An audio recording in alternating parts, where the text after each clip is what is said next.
morning, friends. Welcome to another episode of a study with Bhante Sudaso. This morning, we will be studying the second part of the Mahāsīhanāda Sutta, Majjhima Nikaya 12.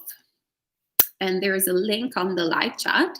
So if you want to open it up in another window, you can read along with Bhante. And of course, welcome to Bhante Sudaso.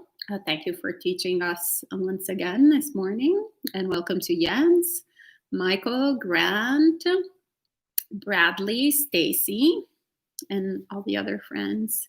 Ela, welcome. And anyone else who will be joining us.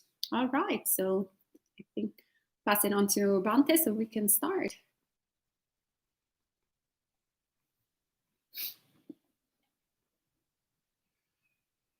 Namo tassa bhagavato arahato samma sambuddhassa. Namo tassa bhagavato arahato samma sambuddhassa. Namo tassa bhagavato arahato samma sambuddhassa. Buddhang dhammang sanghang namassami. So hello, friends.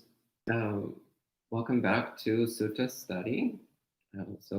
Today we're going through the second part of the Mahāsīhanāda Sutta, so Majjhima Nikaya number 12. So we had just finished the section where the Buddha listed the 10 Tathagata powers, the 10 powers that every Sammasambuddha has, that every Tathagata has.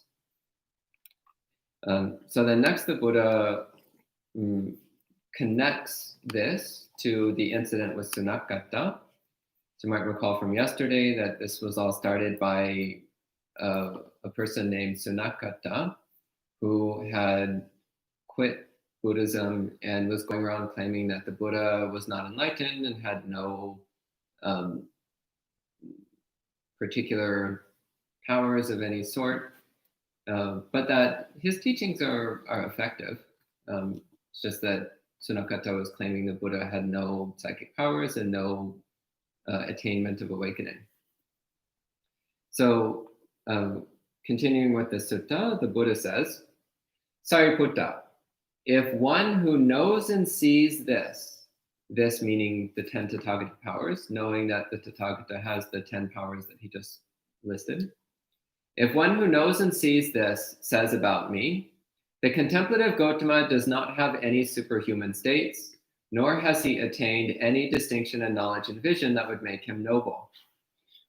The contemplative Gotama teaches a Dhamma that is the result of thinking, accompanied by investigation, produced by his own eloquence. Then if that statement is not discarded, that mindset is not discarded, and that perspective is not relinquished, then they will end up in hell as they deserve. Sariputta, just as a monk who is accomplished in virtue, concentration, and wisdom will attain final knowledge, I say that this is the attainment. If that statement is not discarded, that mindset is not discarded, and that perspective is not relinquished, then they will end up in hell as they deserve. So this is the fun part where things start to get a little bit spicier.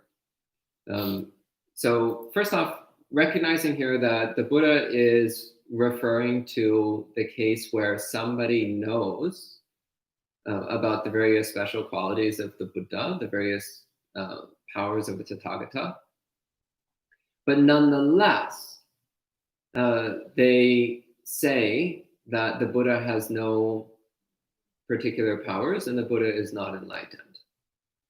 He says, in that case, if the person does not discard that wrong view, then they will wind up in hell. They will be reborn in hell.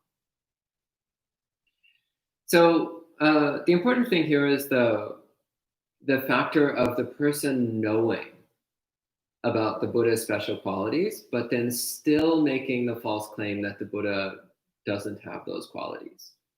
So it's not clear whether or not this applies to Sunakata. It's not clear whether Sunakata actually believed the Buddha wasn't enlightened or if he was just saying that as the result of anger and disappointment. So personally, I suspect it's the latter, that Sunakata did know that the Buddha was superhuman, that the Buddha had attainments. But it's not clear in the suttas whether or not Sunakata believed what he was saying or not. And the other thing here that needs to be emphasized, so the Buddha says, if somebody who knows and sees the powers of a Tathagata then claims that they're not enlightened, then claims that the Buddha is not enlightened, then that person will wind up in hell as they deserve. So, slandering a fully enlightened being is extremely bad karma. And especially the slander of claiming that they're not enlightened, of trying to damage, unfairly damage the reputation of a Buddha. This is exceptionally bad karma. So naturally, the consequence is to be reborn in one of the lower realms, one of the realms of pain and torment and anguish and despair and depression, which elsewhere in the suttas, the Buddha usually delineates several different layers of the lower realms. On this occasion, he just sums it all up with simply the word hell, which in Pali is nirya. Nirya, I translated it here as hell because hell is an English word that we pretty quickly recognize. Nirya literally means going down. So nirya could be more literally translated as downfall. But again, the meaning of nirya is the lowest planes of rebirth where one experiences more or less constant, extreme pain and suffering, both physical and mental. And the Buddha says one winds up in hell as they deserve. So the term translated here as they deserve is in Pali yatha bhattam. So yatha means as or like, and bhatta means brought. So yatha bhatta means as one has brought. So he's pointing out one has brought this on oneself by performing this extremely harmful act of spreading a false bad reputation about a Buddha. Then one is bringing upon oneself an extremely painful and unpleasant rebirth. So this translation, as they deserve, again, this is how I translated it a few years ago. These days, I would probably render that slightly different because deserve carries a somewhat not quite accurate connotation in English. So we're like, oh, that person got what they deserved. We say that, but that's not exactly what we mean when we talk about karma. When we talk about karma, what we mean is that a person creates their own destiny. A person creates their own future conditions by the choices that they make. In other words, we bring upon ourselves the conditions that we encounter. So Sunakata, if he's spreading this false rumor that the Buddha is not enlightened, is bringing upon himself future pain and torment. Next, the Buddha says, Sariputta, there are 4 kinds of self-confidence which a Tathagata has, possessed of which a Tathagata claims his place as leader, roars his lion's roar in assemblies, and sets in motion the divine wheel. What for? Sariputta, if any contemplative Brahmin, Deva, Mara, Brahma, or anyone in the world tries to criticize me in accordance with Dhamma, while claiming to be fully awakened, you are not fully awakened about these phenomena. I do not see any basis for that. Sariputta, because I do not see any basis for that, I live secure, fearless, and self-confident.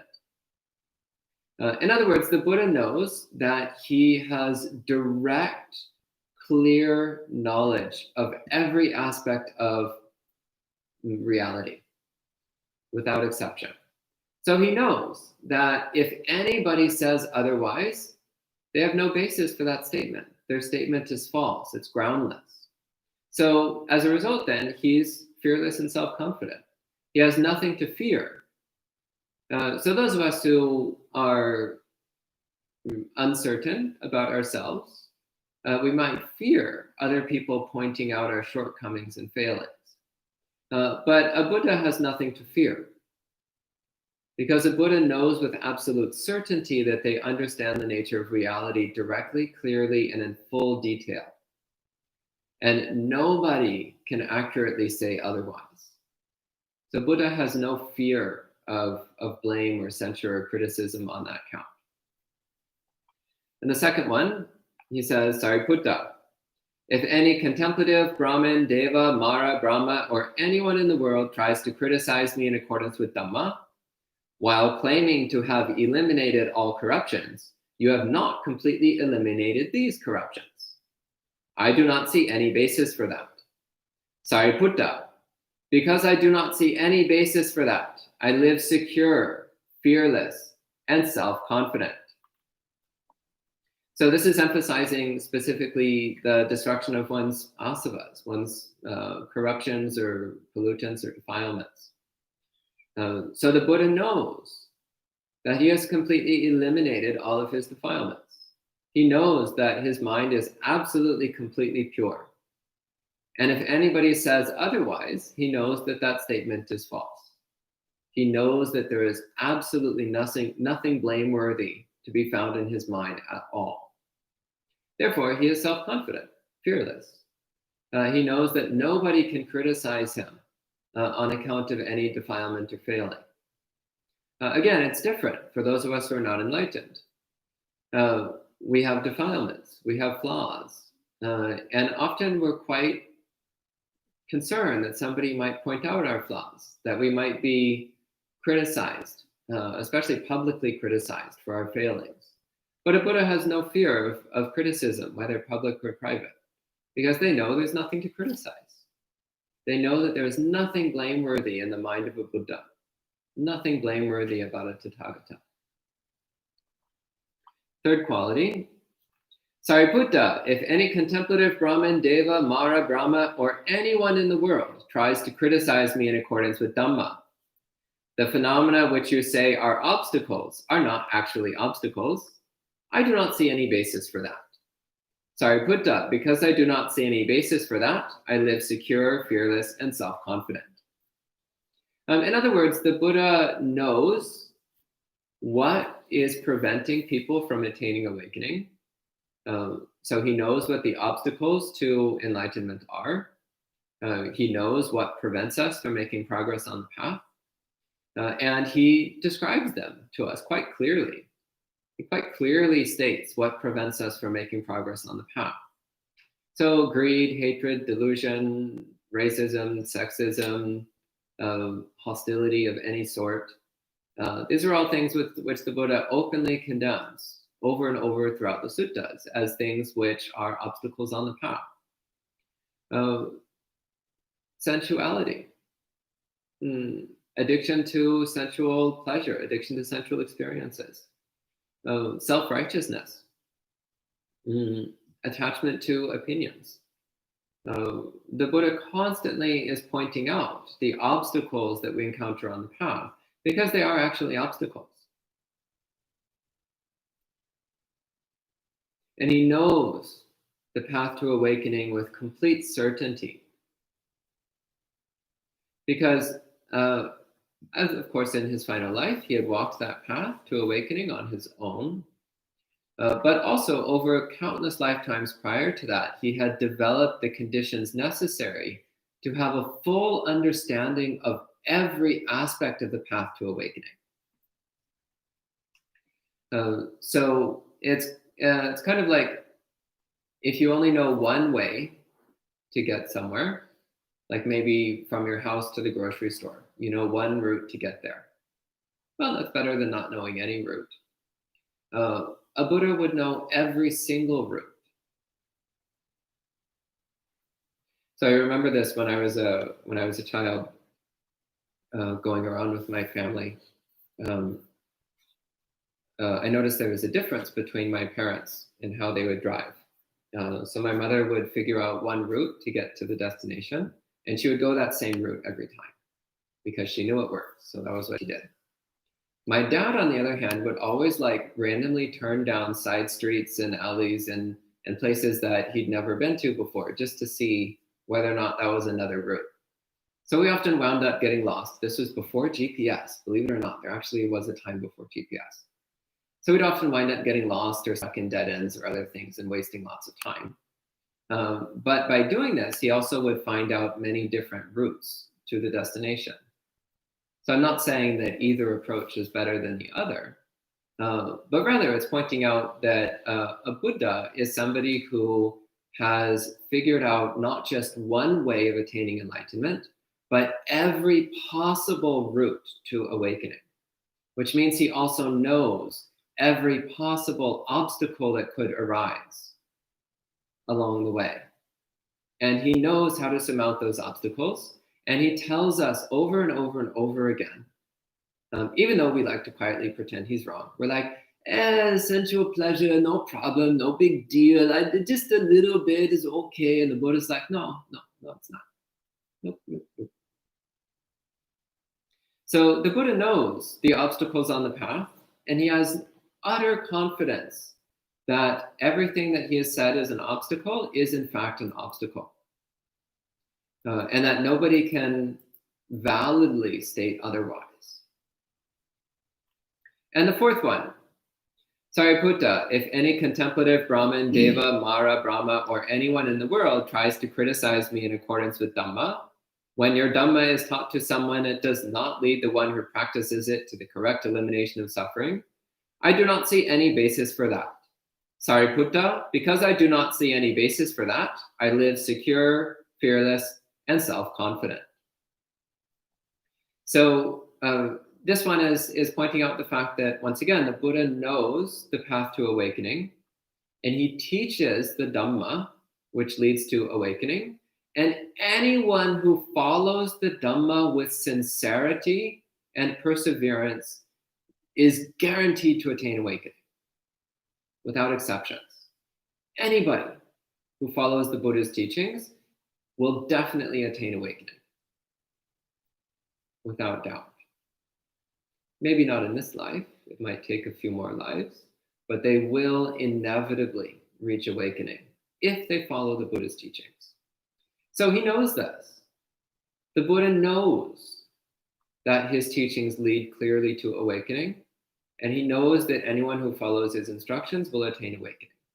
So if anybody tries to state otherwise, the Buddha knows that there's no basis for their statements.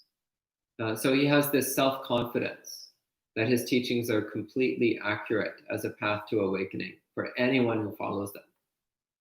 So these are the four kinds of self-confidence that a Tathagata has.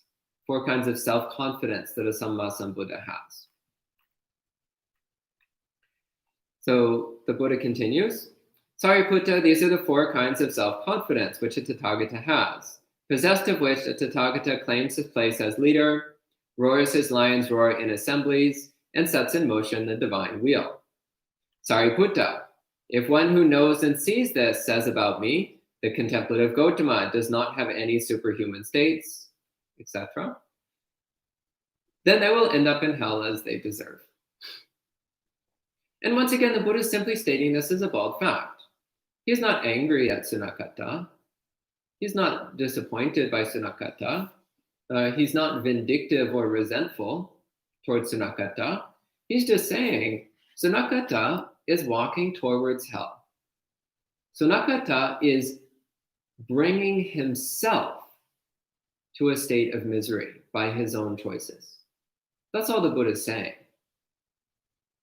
Elsewhere in the suttas, the Buddha describes how he can see the future rebirths that people are likely to have. And the way he can see that is by watching what they're currently doing, watching their current habits and tendencies and patterns. And then from that, he can extrapolate where they're likely to wind up. So he says he looks at some people and he sees, based on how this person is acting, if they continue in this way, then they will wind up in heaven, in a heavenly world. And that person, if they keep acting in that way, then they'll be reborn as an animal. And that person, if they keep acting in that way, they'll wind up in hell. And that person, if they keep acting in that way, will attain awakening. So it's not a certainty because people can change their behavior at any time, but rather he's saying, if that person doesn't change their conduct, this is where they're going to wind up. So that's what he's saying here. If Sunakata continues in this way, then yeah, he's not going anywhere pleasant. He's going to wind up in a very unpleasant destination. So then the Buddha continues. He says, Sariputta, there are 8 kinds of assemblies. What 8?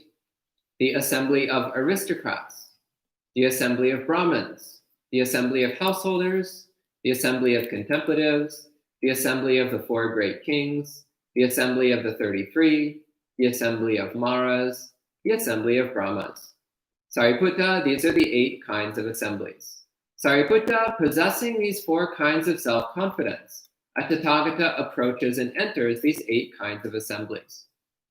So the 8 kinds of groups of people that one might encounter. So aristocrats, this is a translation of the Pali word katya. Katya is sometimes translated as noble warrior, or what are some of the other translations people use for this word? Do you know? I'm blanking off the top of my head. Yeah. Actually, often it's just left untranslated. So Katya was the hereditary caste of rulers and warriors. So kings of countries were usually from the Katya clan at that time, almost exclusively from the Katya clan. Also armies were composed almost entirely of people from the Katya clans. So the aristocrats, which were also the warrior caste at that time. The Brahmins, which is the hereditary priest caste. So people who were committed to priesthood, to upholding the various religious traditions. Householders, so ordinary lay people living ordinary lay lives. Contemplatives, this is samana.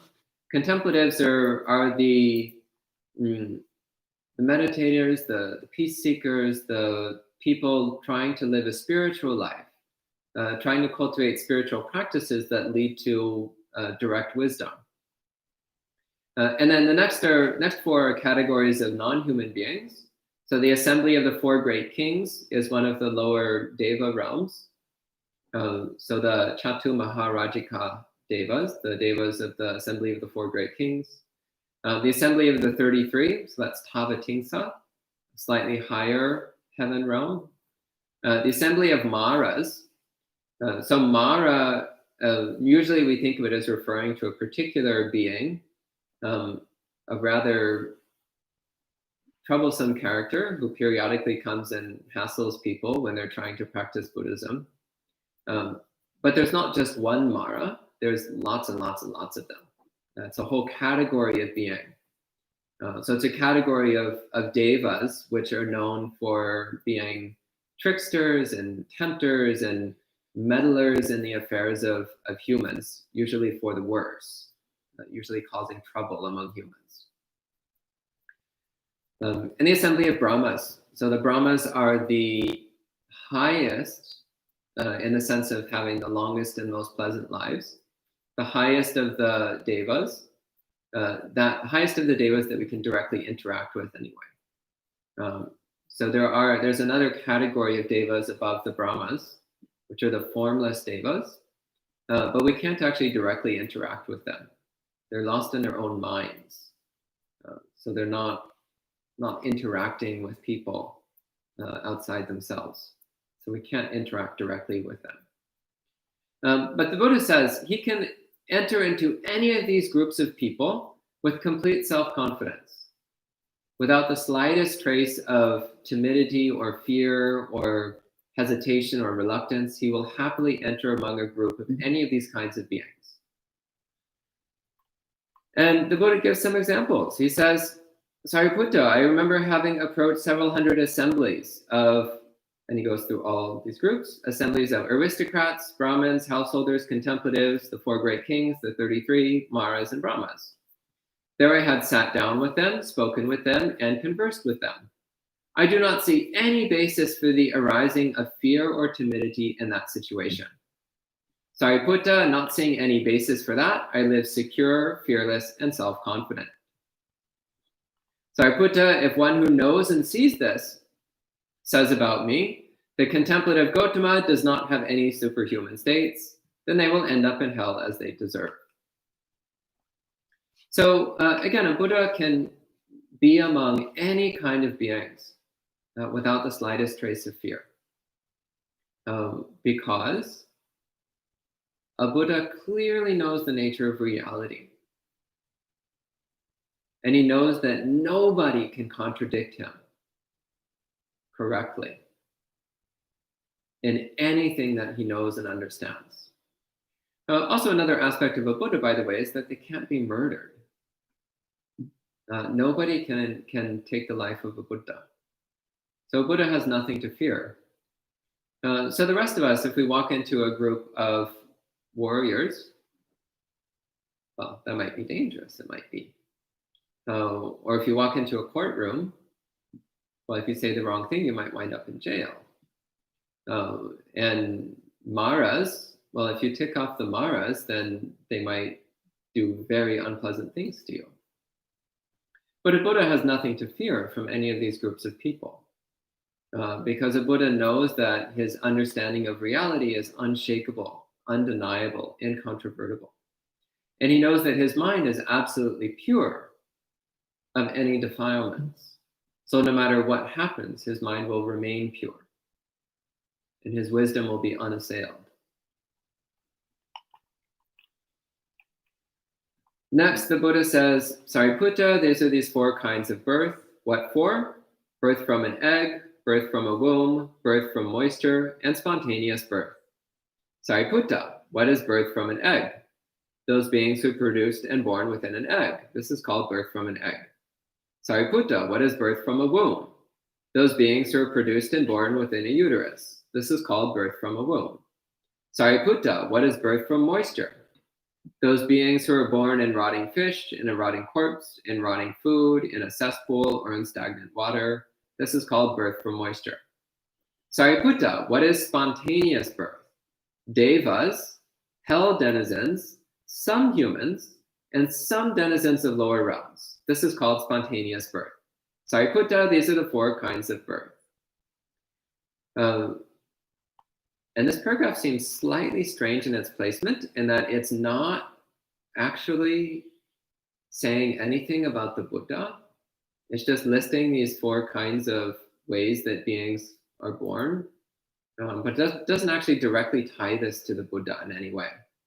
Unless the point here is that the Buddha knows how beings are born in any of these different states. So that might be the implication here, that a Buddha knows how beings come into a state of existence. One very interesting thing I find here, by the way, is that under spontaneous birth, the Buddha mentions that some humans are born spontaneously, rather than being born from a womb. Some humans pop into existence without being conceived and developed in the ordinary way within a womb. So I'm not sure exactly what he's talking about there, but I find this an interesting little tidbit from the suttas. And he says, Sariputta, if one who knows and sees this says about me, the contemplative Gautama does not have any superhuman states, etc. They will end up in hell as they deserve. Then he says, Sariputta, there are 5 kinds of destination. What 5? Hell, the world of animals, the world of ghosts, the world of humans, and the world of devas. So this is a simplified description of the realms of existence. Normally the Buddha speaks about 30 distinct realms. So the 10 sensual realms, which includes the hell realms, the animals, ghosts, humans, and the lower devas. The 10 subtle form realms, and then the 10 formless realms. So normally the Buddha speaks about 30 realms. Here he's simplifying it, and he's just lumping everything above humans into the group devas. So he simplifies it to just 5 realms. And the Buddha says, Sariputta, I know hell. I know the path that leads to hell. I know the practices that lead to hell. I know how to practice so that when one is separated from the body after death, one appears in deprivation, a bad destination, downfall, in hell. Sariputta, I know the world of animals. I know the path that leads to the world of animals. I know the practices that lead to the world of animals. I know how to practice so that when one is separated from the body after death, one appears in the world of animals.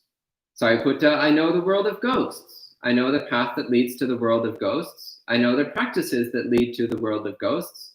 I know how to practice so that when one is separated from the body after death, one appears in the world of ghosts. Sariputta, I know the world of humans.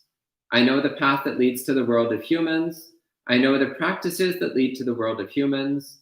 I know how to practice so that when one is separated from the body after death, one appears in the world of humans. Sariputta, I know the world of devas. I know the path that leads to the world of devas. I know the practices that lead to the world of devas. I know how to practice so that when one is separated from the body after death, one appears in a good destination, in a heavenly world. And finally, he tacks on a sixth one. He says, Sariputta, I know Nibbana. I know the path that leads to Nibbana. I know the practices that leads to Nibbana. I know how to practice so that with the elimination of the corruptions, one may live having here and now reached the corruption-free mental liberation, liberation by wisdom, having personally realized it with higher knowledge. So similar to what he said earlier, that he knows the practices which lead to any destination. So here he's saying, you want to be reborn as a deva? I can tell you how to do that. You want to be reborn as an animal? It's a bad idea, but I can tell you how to do that. Want to be reborn in hell? Really bad idea, but I can tell you how to do that. But do you want to attain full enlightenment? I can tell you how to do that.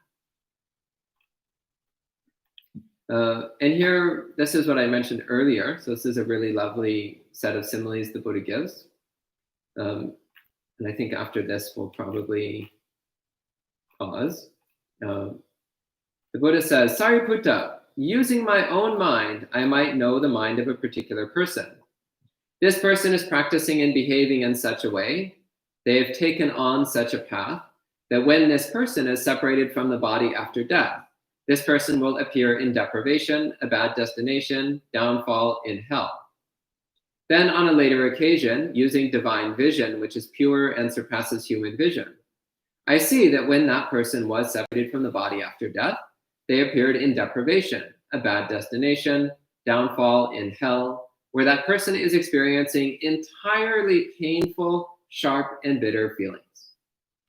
Could also translate that exclusively painful. So they're only experiencing painful feelings, nothing pleasant. Sariputta, it is just as if there was a pit of coals deeper than a man's height, full of red-hot coals burning without giving off smoke. Then a person comes who is scorched by heat, overwhelmed by heat, exhausted, dehydrated, and thirsty, going along a one-way road that leads to that pit of coals. A person with eyes who saw that would say, based on how that person is practicing and behaving, based on the path that person has taken, that person will come to this pit of coals. Then on a later occasion, they might see that person fallen in the pit of coals, experiencing entirely painful, sharp, and bitter feelings. In exactly the same way, Sariputta, using my own mind, I might know the mind of a particular person.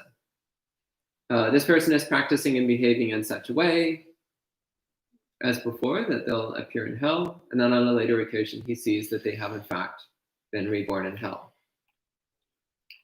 Second category, similarly, the Buddha says, using my own mind, I might know the mind of a particular person. This person is practicing and behaving in such a way, they have taken on such a path, that when this person is separated from the body after death, this person will appear in the world of animals. Then on a later occasion, using divine vision, which is pure and surpasses human vision, I see that when that person was separated from the body after death, they appeared in the world of animals, experiencing painful, sharp, bitter feelings.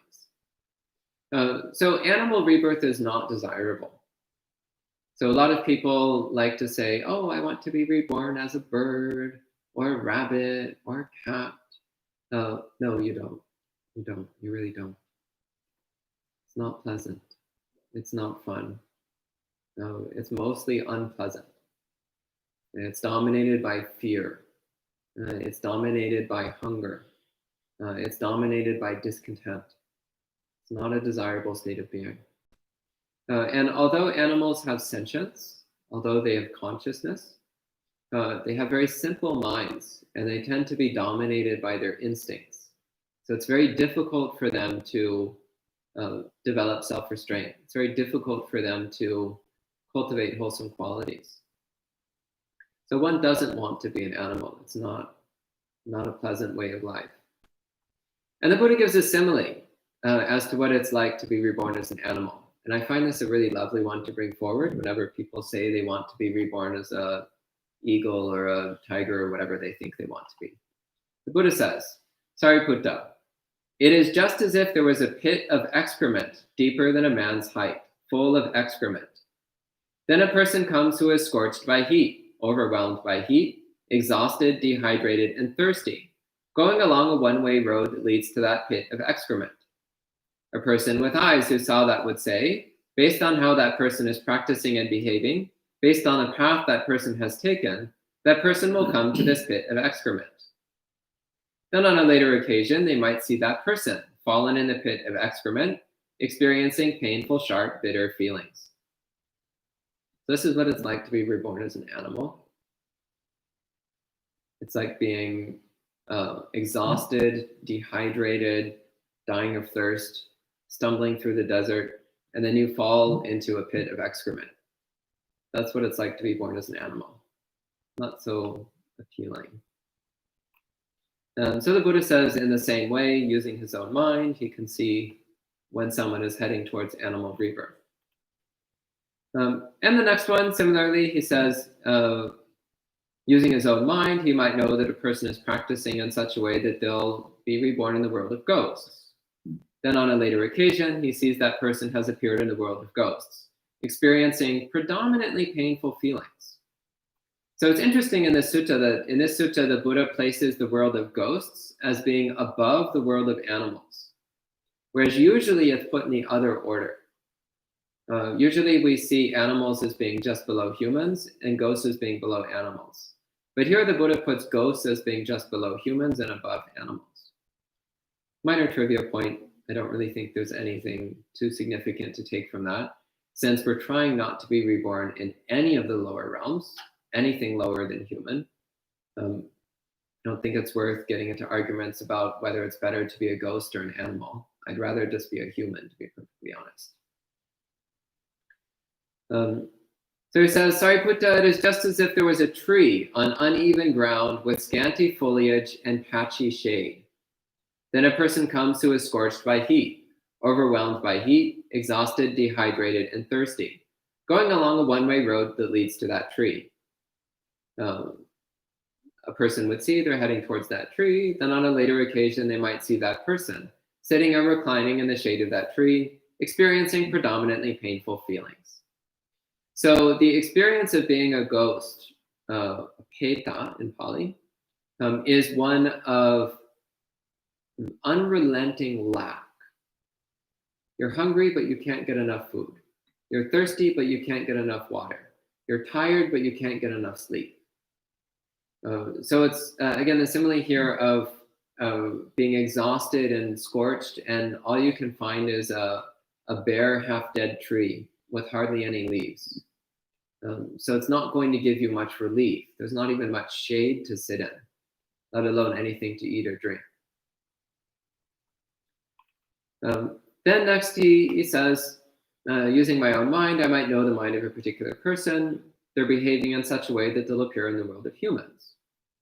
Then on a later occasion, I see that they have appeared in the world of humans, experiencing predominantly pleasant feelings. Sariputta, it is just as if there was a tree on even ground with abundant foliage and deep shade. Then a person comes who is scorched by heat, overwhelmed by heat, exhausted, dehydrated, and thirsty, going along a one-way road that leads to that tree. And one would see, based on how they're walking, they'll come to that tree. On a later occasion, one might see that person sitting or reclining in the shade of that tree, experiencing predominantly pleasant feelings.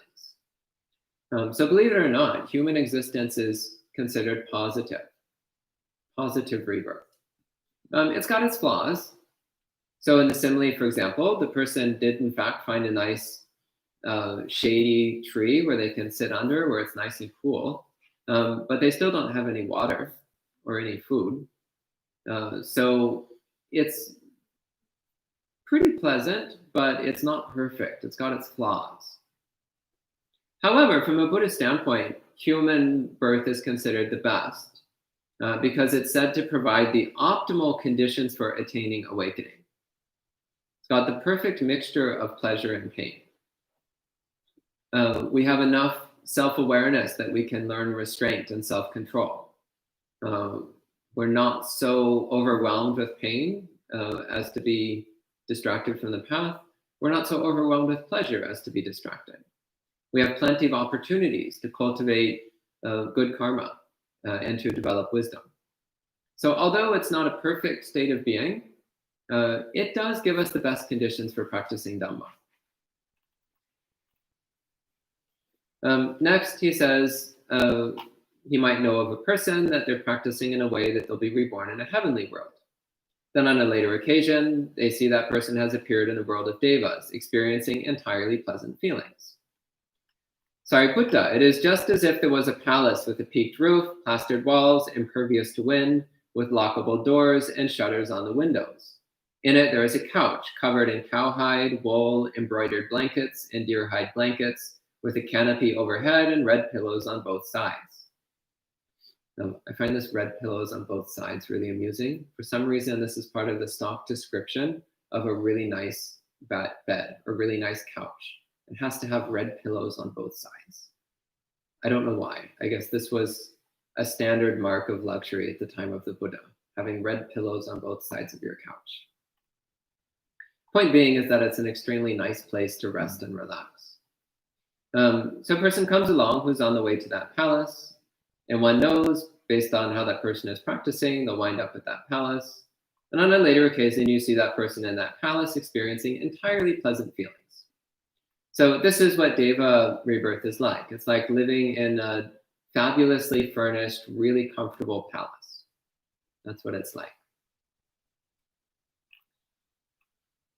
And finally, the Buddha says, Sariputta, using my own mind, I might know the mind of a particular person.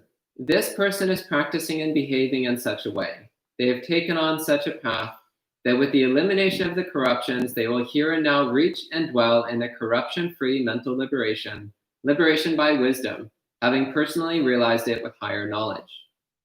Then on a later occasion, using divine vision, which is pure and surpasses human vision, I see that with the elimination of the corruptions, that person has here and now reached the corruption-free mental liberation, liberation by wisdom, having personally realized it with higher knowledge, and is experiencing entirely pleasant feelings.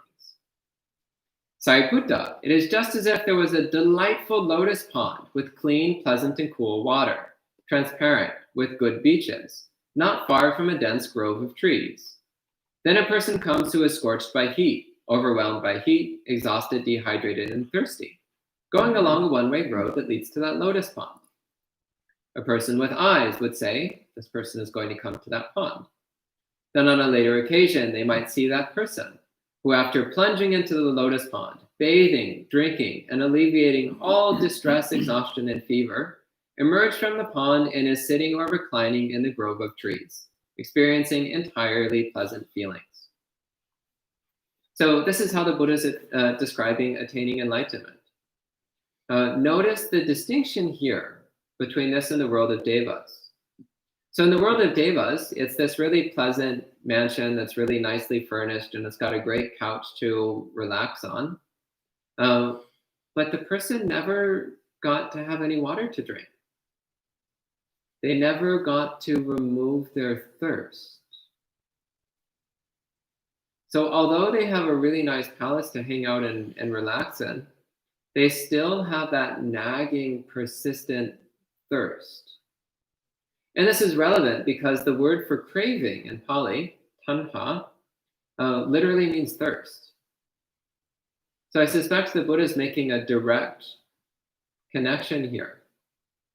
He's saying that even the world of the devas, even though it's really lovely and beautiful and you've got these great houses and mansions and palaces and all kinds of comfortable things, your thirst still persists. So there's still this pervasive sense of lack, this pervasive sense that you're missing something, that you don't have what you need in order to be really comfortable. But then awakening, it's a lotus pond next to a grove of trees. There's no palace, there's no mansion, there's no luxury. However, one is completely comfortable at last. One is completely at ease, finally, because one has eliminated one's thirst. One has no need for anything else, no wish for anything else. One is free of thirst and is completely content.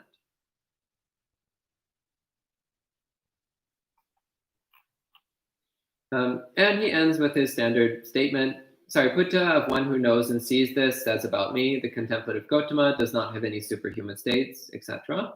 Then they will end up in hell as they deserve. So I think we'll pause there for the day. If you have any questions or comments, please go ahead and type them in, and I'll talk about it as best I can. Thank you. Thanks so much, Bhante. Sadhu, sadhu, sadhu. There's lots of questions Great. already. I like questions. So, Gabriella says, Ambapali was born that way, no? She was born spontaneously into a mango tree? About spontaneous births. That might be a commentarial story. It's not one that I've ever heard before. It might be. Yeah, I don't know. Michael says, you said moisture. I heard oyster. I was kind of looking forward to hearing about birth from oysters, but what the hey? Venus. Yeah, that Venus. Oh, yeah. And Kevin says, that's the only mention of spontaneously born humans in the canon? I don't think it's the only mention, but it's not commonly mentioned. I've always just thought of it as an interesting little bit of trivia, but I've never dwelt on it much.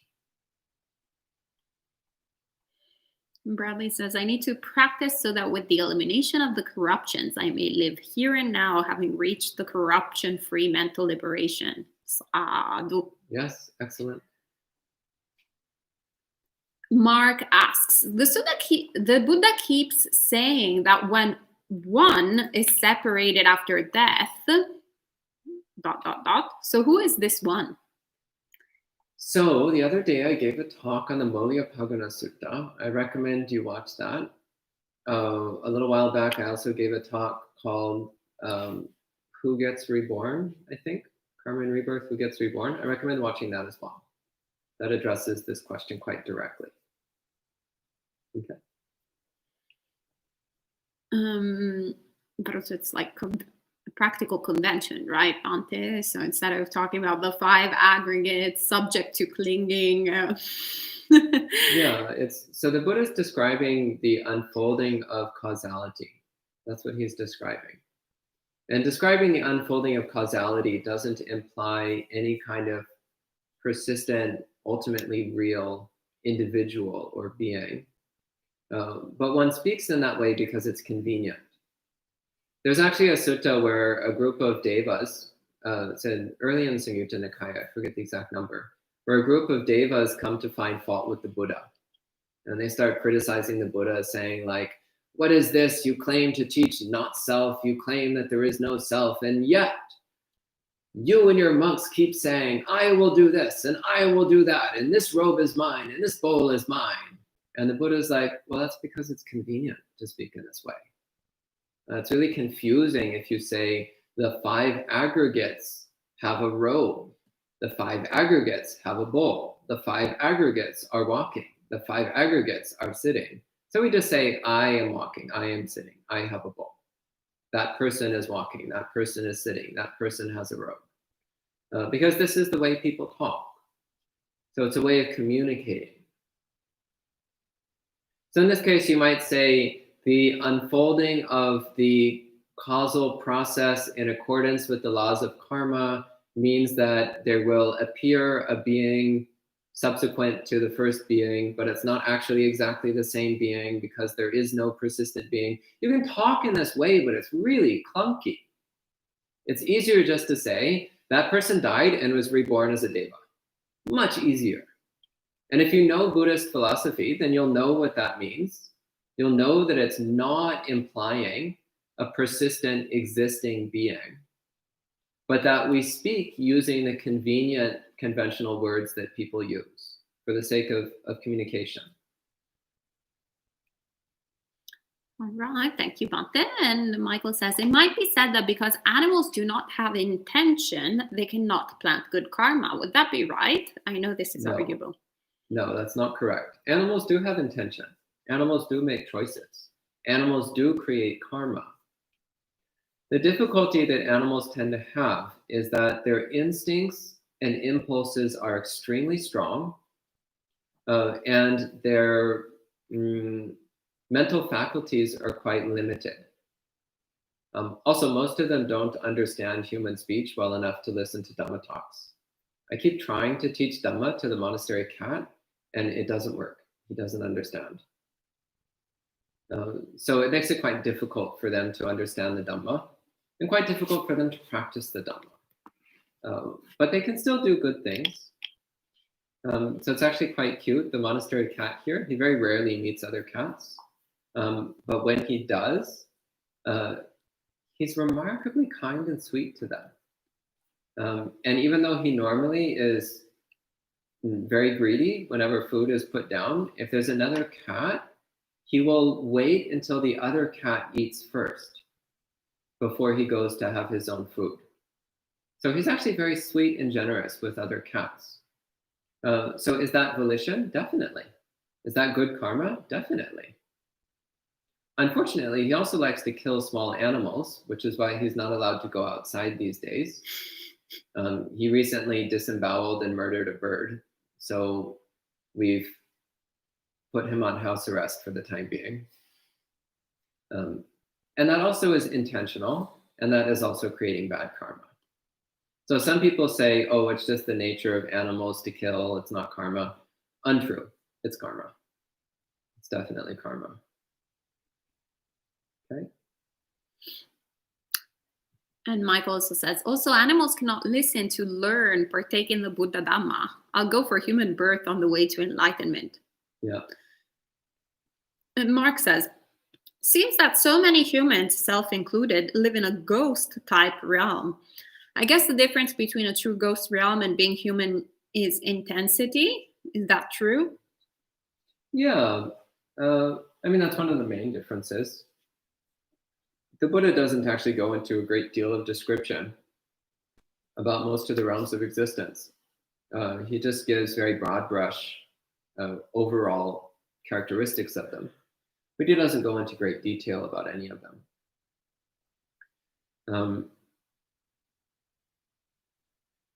But yeah, I mean, as a human, you can experience ghost-like states of mind.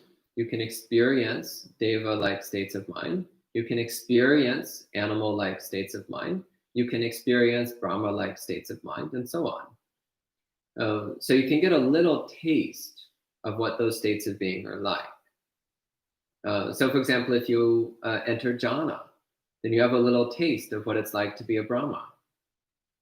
Or if you immerse yourself completely in metta, also that's a little taste of what it's like to be one of the Brahma realms. And when you're consumed by desire and a sense of insufficiency, then you have a taste of what it's like to be a ghost. Except they have that all the time. We only have it every now and then. Okay.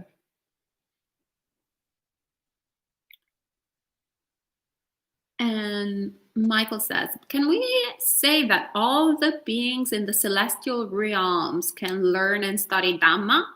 It's so pleasant and wonderful up there. Might we miss motivation? Everyone up through the Brahma realms can, at least in theory, can listen to the Dhamma and learn the Dhamma. And there's a number of stories in the suttas of Devas and Brahmas listening to the Buddha teach, and even many accounts of Devas attaining some stage of awakening. So it's possible to attain awakening as a Deva, but also most of them are not much interested. Their lives are too pleasant. It's hard to understand the Four Noble Truths when you have very little dukkha. The Buddha says, there is dukkha, and the Devas say, there is? Where's the dukkha? The Buddha says, desire causes dukkha, and the Devas are like, no, I'm fine, I'm okay. So it doesn't go very far with most Devas. But some of them get it. Some of them remember what it was like to be a human or an animal or a hell being. Some of them understand what the Buddha is talking about and attain stream entry, or occasionally higher than stream entry. And Jens asks, Bhante, I do not understand. If one knew the Buddha was enlightened, why would someone say otherwise? Being near the Buddha would be so inspiring. Is Sunakata's actions caused by hatred and greed? Well, the Buddha says at the beginning that Sunakata's words are motivated by anger.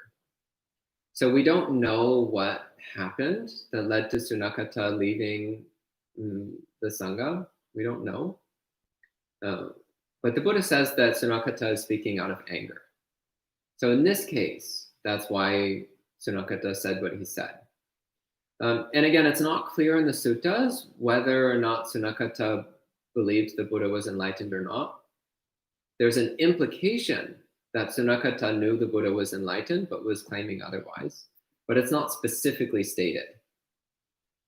So it's not known. It's also a little bit beside the point.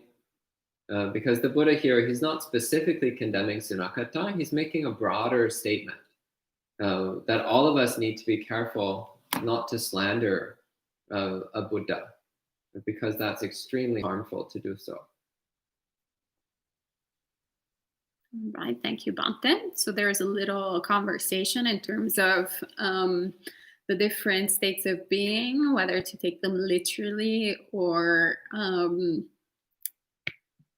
figuratively, as in speaking, as in within human life, and Kevin contributes to this.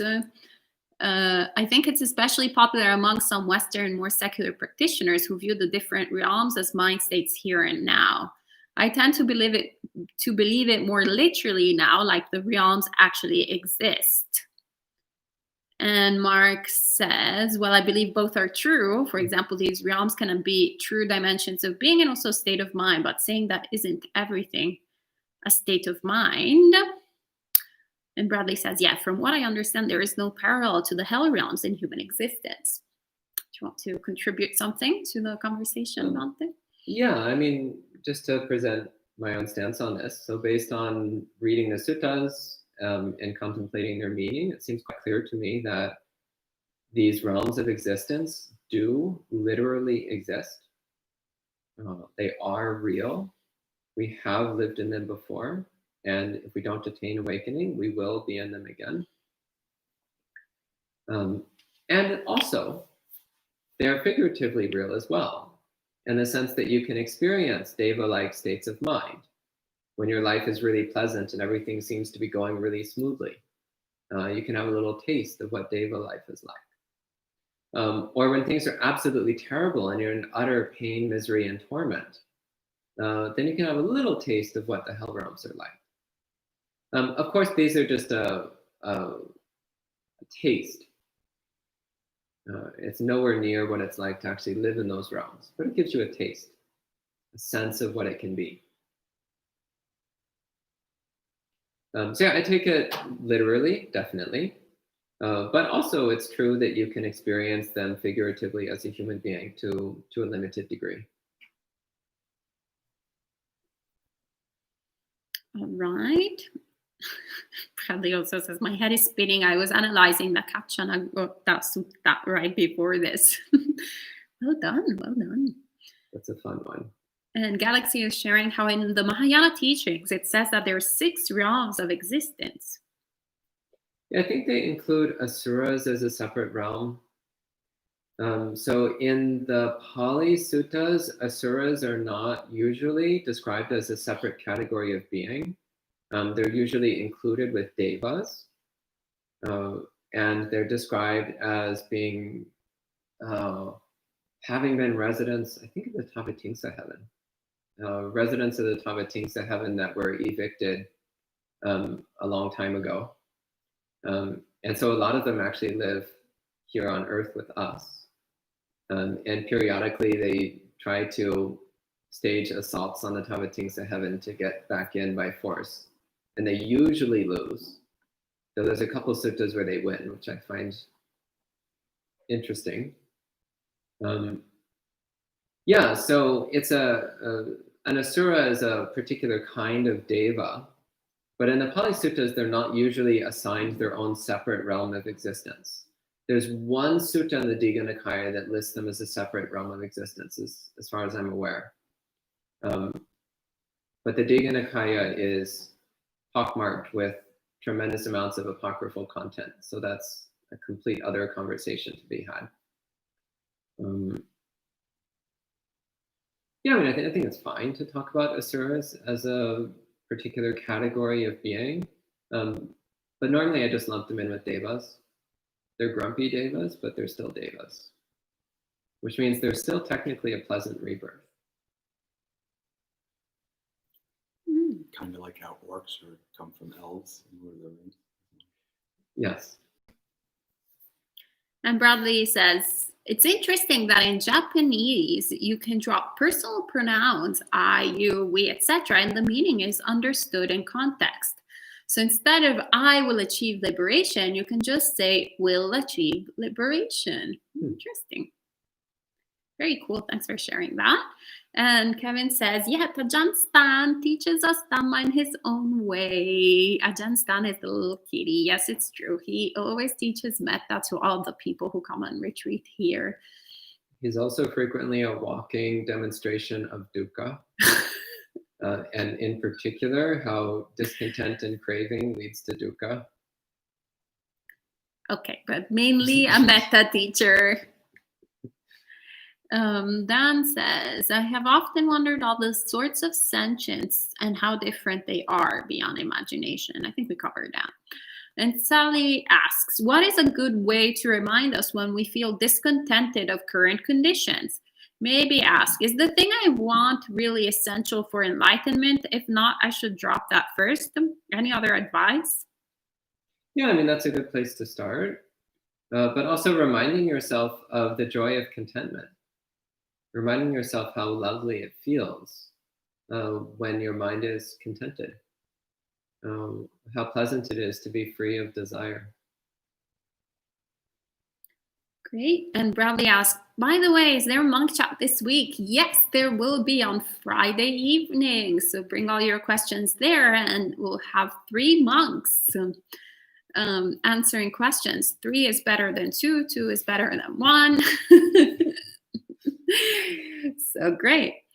All right, I think it's all for this morning, and we'll finish up the sutta tomorrow. So we'll meet you again in 23 hours, but actually we'll meet you before that, because this evening there is the last parami that we will be studying, which is equanimity. And then again tomorrow morning, the sutta study. All right. Well, have a great and sadhu, sadhu, sadhu. Well, will be giving the talk. We'll see. You will only find out at 7:30 p.m. on BNN. All is uncertain. All is uncertain. Bradley says it's been a while. Yeah, you gotta get trained up.